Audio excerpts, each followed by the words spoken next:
দাউদ কিমের নাম শুনেছেন আপনারা? কোরিয়ান ওই যে ছেলেটা। আপনাকে স্বাগতম দাউদ, আমরা আপনার গল্পটা জানতে চাই। দাউদ কে? আমার জন্ম আর বেড়ে ওঠা কোরিয়ায়, দক্ষিণ কোরিয়ায়। আমি মনে করি আমি কোনো স্পেশাল মানুষ না, কারণ আমি অতি সাধারণভাবে কোরিয়ায় বাস করি। সে আগে গানটা ইত্যাদি গাইতো, তারপরে ইসলাম গ্রহণ করেছে, এখন সে কি ব্লগ করছে অনেক পরিমাণ।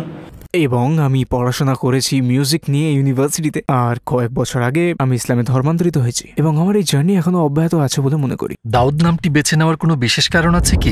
আসলে অনেকেই আমাকে এ ব্যাপারে সতর্ক করেছিল। যখন আমি ইসলাম গ্রহণ করলাম, মানে গ্রহণ করার সিদ্ধান্ত নিলাম, তখন আমি মানুষকে জিজ্ঞেস করেছি আমাকে আমার নাম পাল্টে আরবি কিংবা অন্য কিছু রাখতে হবে। তো লোকে বলল না, তোমাকে তোমার নাম বদলাতে হবে না। আমি জন্মগতভাবে ক্যাথলিক। হ্যাঁ, ক্যাথলিক, কারণ আমার প্যারেন্টস আমাকে ক্যাথলিক নাম দিয়েছিলেন, যেটা ছিল ডেভিড। আমি শুধু উচ্চারণটা বদলে দিয়েছি, ডেভিড থেকে দাউদ। ডেভিড আর দাউদ একই ব্যক্তি? হ্যাঁ, ঠিক, নবীর নাম।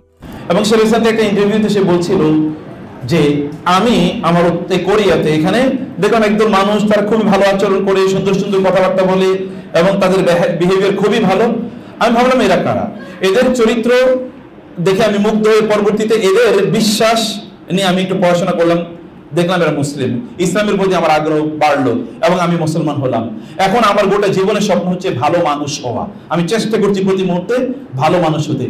একটা ছেলে তিনি তার জীবনের অভিজ্ঞতা থেকে নিয়ে তিনি ভালো মানুষ হওয়ার জন্য তিনি প্রত্যয় ঘোষণা করছেন, যে কথা আমরা প্রতিদিন আপনাদেরকে বলে যাই। আপনার জীবনের সবচেয়ে বড় স্বপ্ন কি? আমি একজন ভালো মানুষ হতে চাই, ভালো মুসলমান হতে চাই মৃত্যুর আগে। আমার মনে হয় এটা সহজ না। জীবনের লক্ষ্য হচ্ছে আল্লাহকে মানা, এবং আমাদের গন্তব্য হচ্ছে জান্নাত।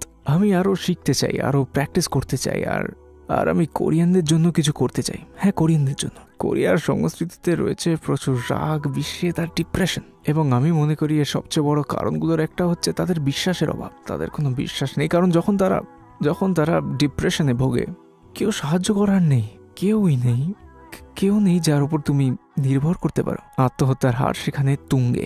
আত্মহত্যার হার সবচেয়ে বেশি কোরিয়ায়। ফর এক্সাম্পল, আমি মুসলিম, যদি ভালো কিছু ঘটে আমি স্বীকার করি এটা আল্লাহর কারণে, তাই আমি কৃতজ্ঞ হই। আর যদি খারাপ কিছু ঘটে তাহলে আমি বলতে পারি এটা আল্লাহর পরিকল্পনা, একটা পরীক্ষা, এটা উতরে যাবো আমি। কেউ যদি আল্লাহতে বিশ্বাস না করে, কেউ যদি নাস্তিক হয়, তো ভালো কিছু ঘটলে সে ভাববে ও আমি সফল হয়েছি আমার নিজের যোগ্যতায়, তো ওই মানুষটা অহংকারী হয়ে উঠতে পারে। আর যদি খারাপ সময় আসে তাহলে সে ভাববে ও কেন এটা আমার সাথে হয়। এভাবে তারা নিজেকে দোষ দেয়, আর এভাবেই বিষণ্ণ হয়ে পড়ে। আর বিষণ্ণতা বেড়ে গেলে তারা এই আত্মহত্যা করে ফেলে। আমি সত্যি সত্যি এটা মনে করি যে কোরিয়ান সমাজে বিশ্বাসের বড্ড প্রয়োজন।